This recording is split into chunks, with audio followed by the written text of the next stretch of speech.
যার কাছে ধৈর্য নাই, সহ্য নাই, মেনে নেওয়া নাই, মানিয়ে নেওয়া নাই, তার কাছে কখনো নিয়ামত আসবে না। এই ক্ষেত্রে আমাদের অনেকের মনের একটা চাপা প্রশ্ন থাকে, জানতে চাওয়া যে ধৈর্য তো অনেক ধরেছি, আর কত ধৈর্য ধরব, সহ্য তো অনেক করেছি, আর কত সহ্য করব। হাজার দিকে উত্তর না গিয়ে একটা উত্তর দেওয়ার চেষ্টা করি, মাথায় এবং মনে বসিয়ে রাখবেন যদি ভালো লাগে। ধৈর্য ততক্ষণ ধরব যতক্ষণ আমাদের রব খুশি না হয়। সুবহানাল্লাহ।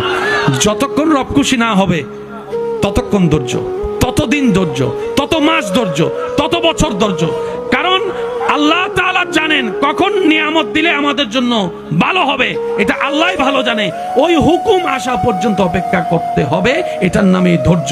কোনো হা হুতাশ করা যাবে, আফসোস করা যাবে?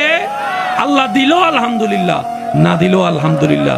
সুখ আপনাকে খুঁজতে হবে না, দেখবেন সুখ আপনার ঘরে নিজে থেকে চলে আসবে। বলেন সুবহান।